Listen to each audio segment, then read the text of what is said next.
자, 고넬료는 그 복음이 오순절 성령 강림 이후에 사마리아와 유대 지방으로 확산되던 그 시기, 그 37년에서 40년, 그 쉽게 기억하려면 한 AD 40년 경에 그 로마 총독이 있던 가이사라 지방에 주둔했던 그 로마 부대의 백부장입니다. 그 시기는 사도 바울이 또 복음을 전하기 시작했던 그 시기입니다. 그러니까 이방인 중심의 복음 전도 사역이 이제 일어나기 시작했을 때 최초로 예수를 영접한 사람이 바로 고넬료입니다. 고넬료. 그래서 예루살렘 공회도 이 복음이 모든 사람에게 전해지는구나 라고 인정할 수밖에 없었던 그 사건. 그래서 고넬료의 회심 이야기에 그 예수님의 수제자인 베드로가 등장. 그 베드로가 경험했으니까 이거 인정하지 않을 수 없는 그런 사건이 된 겁니다. 오늘 말씀에 보면은 고넬료는 경건하여 온 지방과 더불어 하나님을 경외했다 그랬습니다. 이 사람은 경건한 사람, 그리고 온 집안과 더불어 하나님을 경외했다. 여기서 온 집안은 집이 아니라 그의 가족입니다. 가족, 원뜻이 가족입니다. 그 고넬료의 모든 가족이 하나님을 경외했다. 하나님을 경외했다. 가정과 집, 가족 중심의 그걸 이제 가정이라고 그러죠. 가정, 집은 이 건물 중심입니다. 건물 중심. 근데 요즘은 이 가정이 별로 없는 것 같아요. 가정, 집만 남아 있는 것 같습니다. 다들 바쁘기 때문에 낮 동안에 열심히 자기에게 주어진 일을 하면서 이리저리 다니다가 저녁에 집에 들어와서 밥 먹고 잠자는 그런 집이 되어버렸어요. 집이 부모라 할지라도 애가 언제 들어와서 언제 나가는지 모르고, 또 자식이라 할지라도 아버지가 언제 들어와서 언제 나간지도 모르고 그런 시대가 되어버렸어요. 실제로 제 친구 중에 하나도 자기는 애가 크는 것을 한 번도 본 적이 없다는 애가 있더라고요. 새벽에 나왔다가 새벽에 들어갔다는, 항상 기업에 있으면서. 그래서 출세는 했지만은 이 인생이 뭔가 그 생각이 들 때야. 그 아들하고 대화가 안 돼. 대화가 솔직하게 얘기하더라고. 아들하고 굉장히 어렵다는 거예요. 자기 아내를 통해 가지고 항상 대화를 한다, 그런 사람이 있더라. 이 성장 과정에 아이하고 한 번도 휴가를 간 적이 없대. 한 번도 휴가를 간 적이. 갈 수가 없었다는 거지. 항상 회사에 묶여 있어가지고. 이렇게 되면은 가정이 아니라 집이 되어버리죠. 집이 되어서. 그러면은 가정에 하나님의 은혜가 임하지 않습니다. 돈은 벌고, 평수는 점점 넓어지고, 아이들에게 비싼 학원도 보낼 수 있지만은 하나님의 은혜가 임하지 않아요. 그렇게 해서 돈 벌고 집 커지면은 하나님이 복을 주셨다 생각할 수도 있겠지만은 그런 것이 꼭 복인가? 성경은 재산이 늘어난 것을 꼭 복이라고 말하지 않습니다. 예수께서 두세 사람이 내 이름으로 모인 곳에 나도 너희들과 함께 있겠다 그랬습니다. 그러니까 가정이 보통 두세 사람이 모인 단위가 가정인데, 그러면 가정에서도 두세 사람이 예수의 이름으로 모여야죠. 예수 이름. 그냥 가족끼리 아버지, 엄마, 아들, 딸 있다 해가지고 그 예수 이름 모인 곳이 아니죠. 가족이 예수 이름으로 모여야 된다는, 예수 이름으로.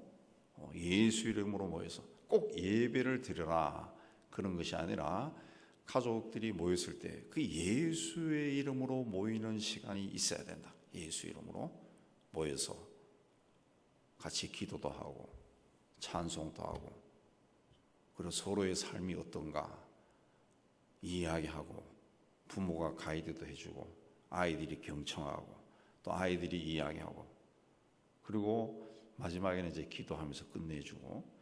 그럼 가족이 예수 이름으로 모여야 주님이 거기에 함께 있다 그랬다.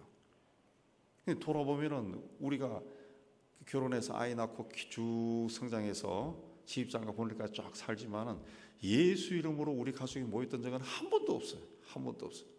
근데 같은 교회만 다녔을 뿐이지 우리 집에서 예수 이름으로 모인 적이 없다는 거지. 그러면은 그 가정에 주님이 함께 하실까? 성경 말씀에 의하면은 함께 하지 않는 거죠. 함께 하지 않습니다. 고넬료는 온 집안 식구들과 더불어 하나님을 경외했다는 거죠. 그 집안에서 예수 이름으로 모인 거죠. 예수 이름으로 모인 거예요. 오늘날 많은 그 가족이, 우리 교회도 그런 분들이 예전에 있었는데 요즘은 잘 모르겠어요. 예전에 좀 있었어요. 아이들만 이 동네니까 우리 교회 나오고 부모는 다른 데 나가. 오랫동안 다녔던 교회. 그렇게 그렇게 되면은 부모와 자식이 그 신앙의 색깔이 달라져 버려요. 그리고 난 다음에 대학을 가면은 이제 그 합친다고, 부모가 다니던 교회로 합치고, 그런데 그렇게 하는 케이스가 있는데, 제가 유심히 보니까 애들이 부모가 다니는 교회 이 합쳐지느냐 안 되더라고. 안 돼요. 부모님의 그 희망은 우리가 이제 다 컸으니까 내가 다니는 교회 와서 섬기고 봉사해라, 이 마음인데 애들이 그걸 못 하더라. 왜? 가니까 생소한 거예요. 생소한 거예요. 적응을 못 해. 그러다 보니까 친구 따라 또 다른 데 가버리고, 나중에 보면 뿔뿔이에요. 뿔뿔이. 예. 그 나무 묘목은 막대기 같습니다. 묘목은 꼽아놨다가 좀 뭔가 차례로 옮기고 싶으면 쏙 뽑아가지고 다시 옮기면 돼요. 근데 이게 굵은 나무로 자라면은 묘목을 옮기기 굉장히 힘듭니다. 굉장히 힘듭니다. 기계를 동원해야 되고, 뭐 이런 식물도 마찬가지죠. 적당할 때는 옮기기 쉽지만은 그렇지 않으면은 옮기면은 죽어버립니다. 죽어버려요. 식물도. 어릴 때부터 부모와 이 자식이 같은 교회에서 같이 신앙생활을 해요. 크든지 작든지 그 교회 다니면서 아빠 엄마하고 아이들하고 항상 같이 움직여야 돼요. 항상 같이 움직여야 됩니다. 그리고 무엇보다 가정에서 예수 이름으로 모이는 시간이 있어요. 가정에서 예수 이름으로 모이는. 그래야 그 가정에 주님이 주인이 되는 거예요. 그 주님이 함께 하신다 그랬어요. 함께. 고넬료는 온 집안으로 더불어 그의 가족이 하나님을 경외했다 그랬습니다. 가족이 하나님을 경외했습니다. 가정에서부터 이 아버지가, 남편이, 주인이 하나님을 경외한 사람이라. 2000년 동안 유대민족이 그렇게 혹독한 신을 당하면서도 민족 자체가 멸절하지 않았던 이유는 그들에게 가정이 있었습니다. 가정. 그래서 유대인이냐 아니냐 판별 기준이 어머니라 그러죠. 어머니.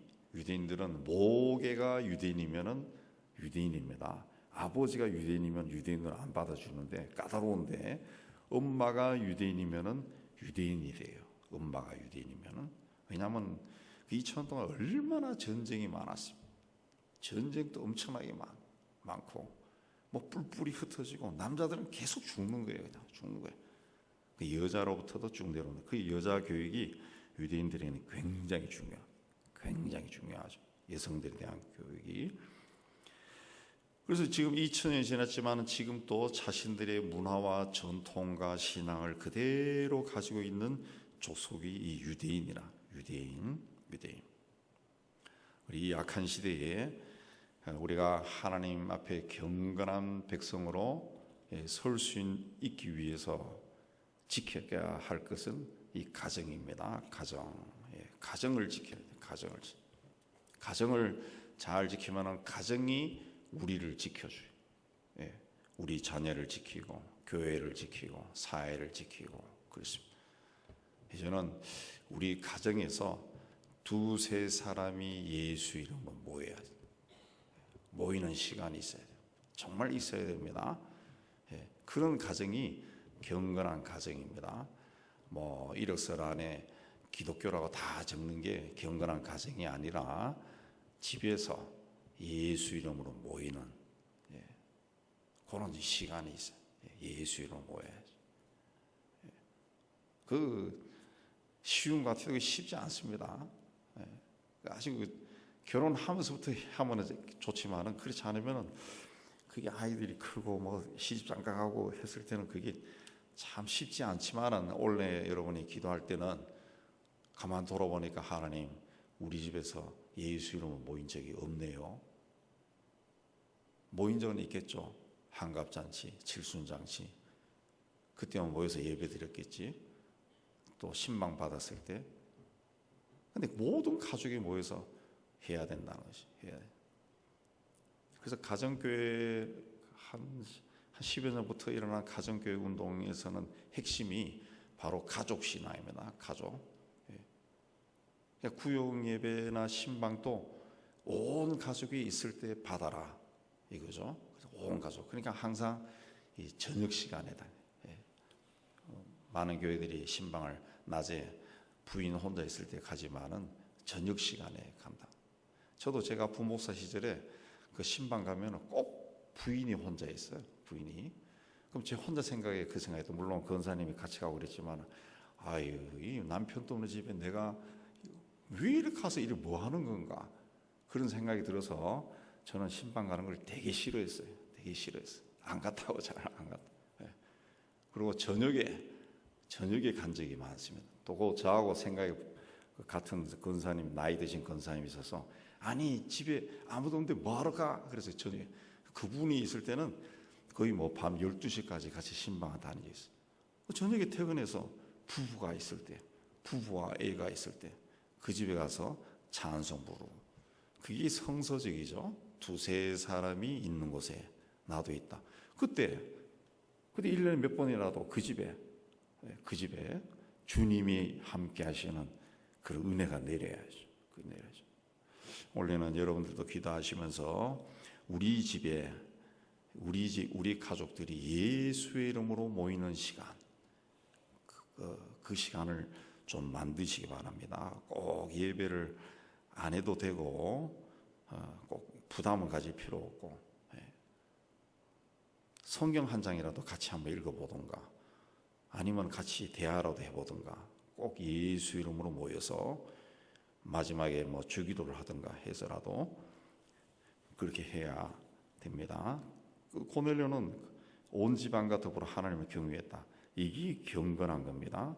그러니까 그가 경건했다라고 하는 말이 이걸로 나오는 겁니다. 그 다음에 이 사람이 가족들과 함께 하나님을 경외한 사람이다라는 것은 뭘 이해합니까?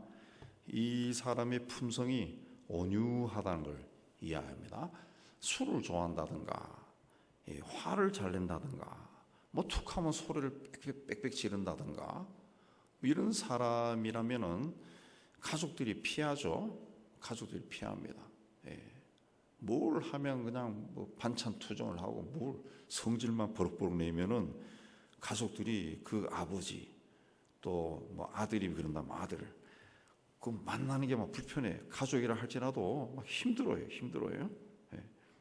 근데 가족이 그를 따라 하나님을 경외했다는 것은 이 사람이 품성이 아주 온유하고 아주 화평한 사람, 착한 사람이라는 것을 이제 보여줍니다. 그래서 이런 사람이기 때문에 윗사람과도 좋은 관계를 맺을 수 있었고 그 유대 지방에 파견 나온 로마군 정예부대, 이탈리아 부대, 로마 사람들로 옛날 로마 제국은 그 용병들이 많습니다. 그 주둔지 백성들을 군인으로 뽑아가지고 전쟁터에서 먹고 했어요. 근데 이탈리아 부대라 하면은 아주 이탈리아에서 온 이탈리아 청년들이죠. 이게 정예부대예요. 정예부대. 이 사람들은 이제 사령부를 경호하는 정예부대죠. 그 요직이죠. 요직. 그 요직에 임명될 수 있었다는 거죠. 그리고 오늘 말씀 보면은 이 사람이 환상 중에 하나님의 사자의 지시를 받아서 요빠에 베드로를 청하러 보내는데 7절에 보면은 집안 하인 둘과 부하 가운데 경건한 사람 하나를 불러 이 일을 다 이루고 요빠로 보냈다. 그랬습니다. 그 하인이나 부하 둘, 군인이죠. 하인이나 군인들이 상관이 오라 그래서 갔는데, 내가 이 환상을 봤는데 천사가 나타나서 요빠에 사람을 보내가지고 거기 가면 베드로라는 사람이 있는데 데려오라고 그렇게 이야기하더라. 그 이야기를 들었을 때 그냥 이 상관에 대해서, 주인에 대해서 별로 신뢰감이 없는 하인이나 부하 같으면은 이 양반이 오늘 또 왜 이리 뚱딴지 같은 소리를 하네. 뭘 환상을 보고 요바까지 가서 사람을 데려오라 그래. 이런 생각했을지도 모릅니다. 근데 오늘 말씀 보면은 하인들과 둘과 부하 가운데 경건한 사람이다. 그러니까 하인이나 부하나 이 경건한 사람이야. 군인이, 더군다나 이 시대 예수 믿지 않는 시대인데 군인이 경건한 신앙을 가졌다. 그것도 부하가, 이거는 자신의 상관을 봤다는 거죠. 자신의 주인을 보니까 이런 주인이, 또 이런 상관이 가진 신앙이라면 나도 가지고 싶다. 이런 생각해서 그대로 따라했겠죠. 저도 목사지만은 신학교부터 제가 존경했던 그런 분들이 있습니다. 그런 분들이 이제 제 속에 하나의 모델로 남아있죠. 이렇게 살아야 되겠다, 저렇게 해야 되겠다. 자기가 존경하는 사람은 본받으려고 그러죠. 이 하인이나 부하가 바로 그런 사람이라는, 그런 사람. 그러니까 그 임무를 받아서 성실하게 하는 거죠. 아니면은 뭐 이상한 사람이네 그러고, 무슨 기도하다가 뭘 봤다고 꿍꿍 소리 한다 그러고, 가다가 돌아와서 가니까 없대요 그리고 뭐 별 희한한 일 했을 건데 그렇지 않다는 거죠. 그러니까 고넬료는 집에서나 바깥에서나 굉장히 품격 있는 신앙인이다 라는 것을 볼 수 있습니다. 우리 예수 믿는 사람은 좀 품위가 있어야 됩니다.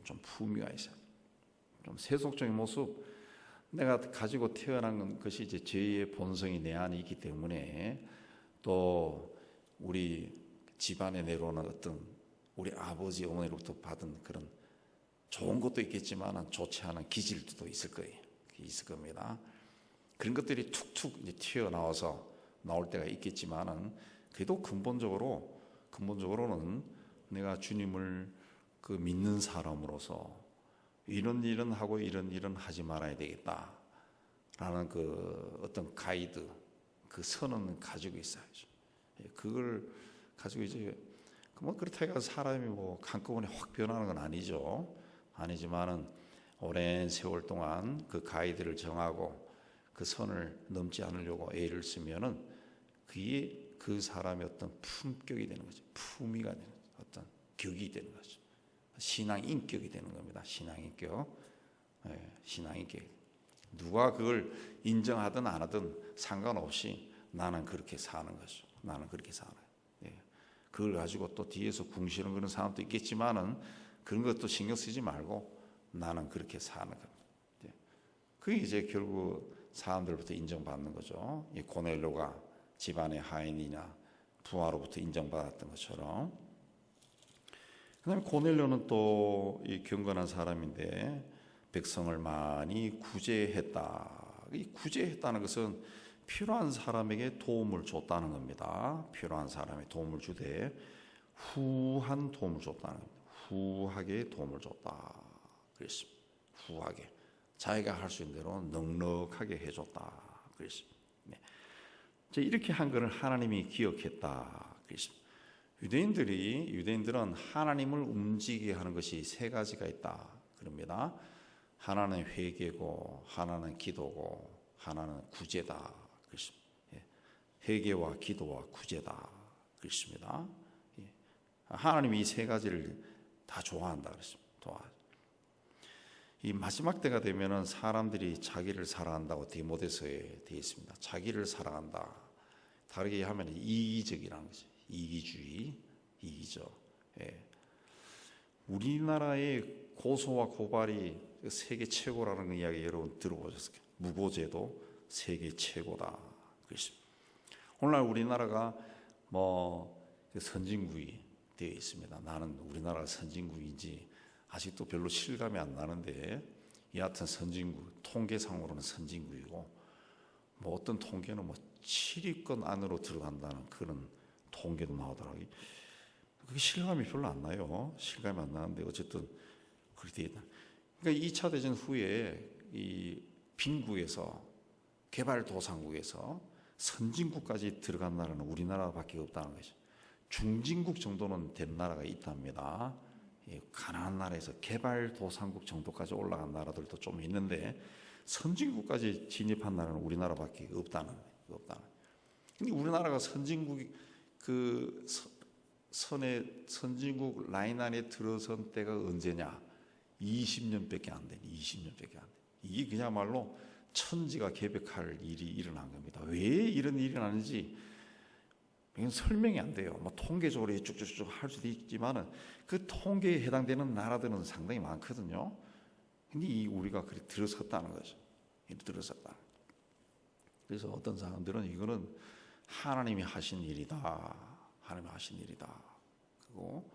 그래서 세계의 어느 나라든지 한국 선교사는 다 들어간다. 한국 선교사. 미국이나 유럽 선교사는 배척받는 데가 많습니다.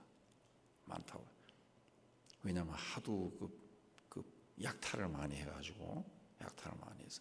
근데 한국인은 들어가는 동양 얼굴이니까 흑인들하고도 어울리고 동양인들하고도 어울리고 어디 가도 중간이니까 된다는 거죠. 우리 사회가 어쨌든 이 자기만 생각하는 굉장히 이기적인 사회가 돼 있다. 굉장히 이기적.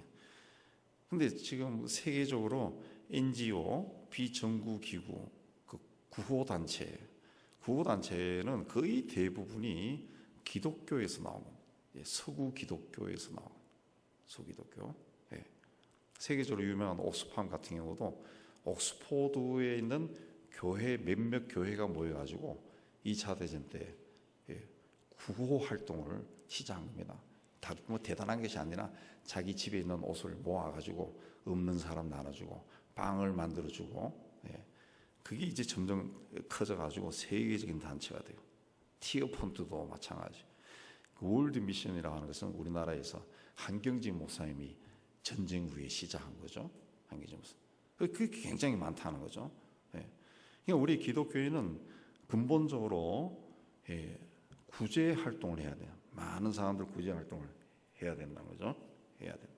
우리 교회도 어쨌든 지금까지 이웃 사랑을 통해 가지고 거의 한 번도 쉬지 않고 그렇게 하고 있습니다. 2달에 한 번, 3달에 한 번 하는데 그게 통계적으로 매년 한 번 통계 내면은 그 신문에 나오는 웬만한 큰 단체가 하는 것보다 우리는 1년 내내 하니까 이게 규모가 더 많습니다. 굉장히 많. 뭐 그렇다 해가지고 우리가 어디 강군에 있는 것도 아니고. 고넬료는 이렇게 많이 구제했다는 거죠. 많이 구제했다, 많이 도왔다.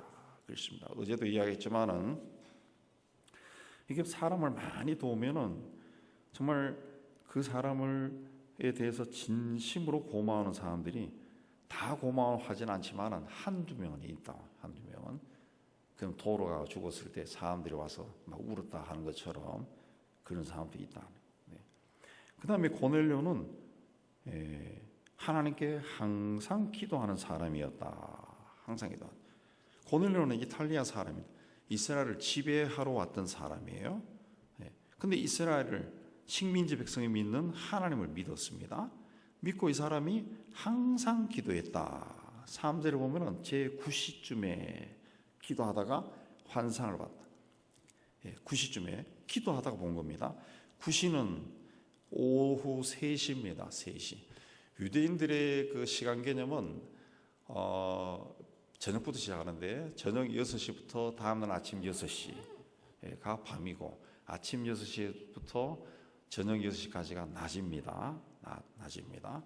그 저녁은 6시부터 다음날 6시까지 3시간 단위로 계산해서 경리라는 말을 붙여요. 우리 번역에는 경으로 나옵니다. 낮은 해가 뜰 무렵엔 오전 6시부터 해질 무렵 6시까지 해서 1시간 단위로 합니다. 1시간 단위. 그래서 오전 6시가 0시고 7시가 1시입니다. 1시. 3시면은 9시죠. 9시. 60면 12시, 12시, 그다음에 90면은 오후 3시.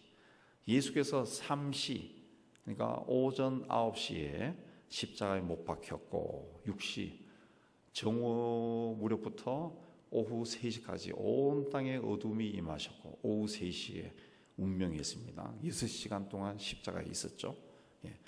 구약시대의 제사장들은 매일 아침과 저녁에 상번제를 드렸어요. 상번제는 매일 드리는 제사. 경건한 유대인들은 그 시간을 맞춰서 기도했는데 이제 포로 시대를 거치면서 시간적으로 조금 바뀝니다. 바뀌어서 초대교회 당시에는 아침 상번제는 9시, 저녁 상번제는 3시 뭐 이렇게 되는데 예수께서 십자가에 못 박히신 시간이 바로 9시, 돌아가신 시간이 오후 3시 됩니다. 그래서 초대교회 당시에는 여기에 맞춰가지고 오전 9시, 그다음에 온 땅에 어둠이 임한 정오, 그리고 운명한 3시, 이때 기도했다. 요 시간에 맞춰서 고넬료가 기도한 겁니다. 그래서 9시에 기도하다가 오후 3시에 기도하다가 환상을 본 겁니다. 그리고 그 이후에 이제 베드로도 기도하다가 또 환상을 보는데 그 시간은 6시라 그랬습니다. 6시, 오전 9시. 두 사람 다 기도하다가 환상을 봤다. 근데 기도가 어느 날 생각나서 아유 오늘 기도해야지 한 기도 시간이 아니라 정해진 기도 시간에 기도했다. 정해진. 이 무슬림들은 5번 내지 6번 기도하는 여기에 기도는 항상 또 플러스 시킵니다. 그래서 해 뜰 때, 해질 때가 들어가고 그 이후에 한 번씩 더 들어가서 6번 되더라고. 그리고 요 정해진 시간에 항상 기도했다는 거예요. 항상 기도했는데 어느 날 그 시간에 하나님께서 찾아오신 거죠. 항상 찾아오신 거죠. 이걸 인간적으로 생각하면은 항상 내가 몇 시가 되면 어디에 가 있어. 나는 항상 몇 시에 어디 가 있어. 그러면은 나를 아는 사람들이 그 시간에는 거기 가면 항상 그 친구가 거기 있어. 그러면 꼭 간다고. 그것처럼 인간적인 생각입니다. 우리가 기도 시간이 항상 정해져 있으면은 하나님이 어느 날 오늘 내가 예를 만나러 가야 되겠다. 하나님도 거기 가실 거 아니에요. 그럼 가니까 거기 있어. 그래서 만나는 거지. 근데 기도 시간도 들쭉날쭉 기분 나면 하고 안 하면 안 하고 막 이렇게 해버리면 인간적인 생각입니다. 하나님도 가다가 얘가 없네? 돌아오시겠지. 성경에 보면은 믿음의 사람들은 자기가 정한 기도 시간이 있습니다. 항상 그 시간에 기도했다. 그래서 그 시간에 하나님이 찾아오시고 하나님이 그를 만나고 그랬습니다. 우리도 새해에는 좀 기도 시간을 정해 놓고 해야 됩니다. 새벽 기도는 뭐 당연히 하지만은 새벽 기도를 하든가 아니면은 그 낮 동안에 어느 시간 그 시간에는 항상 천하 없어도 나는 그 시간에 무릎을 꿇는다. 그 시간에 항상 있으면은 하나님이 찾아오시고 하나님이 은혜를 줍니다. 고넬료는 온 집안 식구들과 더불어 하나님을 경외했습니다. 우리 집에서 하나님을 기억하는 시간을 가졌다는 거죠. 온 집안이. 그걸 가족들이 다 본 거죠. 애들도 보고 자식들도 보고 아내도 보고 하인들도 보고 자기 부하도 보고 다 하고 영향을 받아서 요바에 갔다 와라 그러니까 예 하고 갔다 왔다는 거죠. 또 온유한 사람이었어. 온유한 사람. 부하들도 존경하고 하인들도 존경하고 상사도 믿을 수 있고 믿음을 줄 수 있는 그런 사람이었죠. 그리고 그런 착한 마음으로 많은 사람들을 어려운 사람들을 도와줬다. 꼭 돈을 줬다 그런 것보다 이 사람이 무슨 법적인 일에 필요하면 법적인 도움 주고 또 행정적인 도움 주고 또 사람도 소개해 주고 여하튼 온 주변에 있는 사람들을 도와줬다. 그래서 이 사람을 사람들이 생각할 때마다 늘 감사했다는 거죠. 그러니까 하나님도 이 사람을 귀하게 여긴 거죠. 아유 세상에 이런 사람이 어딨노. 그렇게 해서 4절에 네 기도와 구제가 하나님 앞에 상달되어 기억하신 바가 되어 하늘로 쫙 올라갔다 그러죠. 유대인들의 그 속담 중에도 뭔가 하면은 그 구약 시대에 이 향을 피우잖아요. 그럼 향 연기가 하나님이 받는다 그러잖아요. 받는다. 이게 정성이 없으면은 향 연기가 올라가지는 않는 거예요. 올라가죠. 예. 정성을 해야 이 향 연기가 하늘까지 올라간다. 하늘까지. 그래서 하나님이 받는 시 상달되었다라고 하는 말이 바로 그 뜻입니다. 하나님 앞에까지 올라갔다는 거지. 하나님 앞에. 얼마나 정성이 있었으면은 하나님 앞에까지 올라가서 하나님이 이게 누구 거야 해서 이 고넬료 거네요. 그래서 고넬료를 기억했다. 그렇습니다. 예. 고넬료는 이방인 최초의 기독교인이고 최초로 세례를 받은 사람이고 성령을 받은 사람이 최초의 타이틀이 있습니다. 이 사람을 통해서 복음이 전해지고 전설에 전해오는 이야기에 의하면은 이 고넬료가 귀족인데 로마로 복귀해서 로마 자기들 상류층에 복음을 전해서 그 초대교회의 특징이 로마의 귀족들이 예수 믿는 사람들이 많았다는 거지. 심지어는 황제도 믿었다는 거죠. 예수 믿은 황제까지 있을 정도로 그래서 이 로마 제국을 통해 가지고 주의 복음이 그 로마 제국 전체로 핍박도 받았지만 전체로 퍼지는데 굉장히 큰 영향을 끼친 사람이 바로 이 고넬료입니다. 왜 이런 영향을 끼칠 수 있었느냐? 경건에서 온 집안과 더불어 하나님을 경외하고 백성을 구제하고 하나님께 항상 기도해서 하나님이 기억하시고 그를 사용하셨습니다. 여러분 또 새해에는 이 고넬료처럼 하나님이 기억하시는 존귀한 신앙인이 되기를 주님의 이름으로 축복합니다.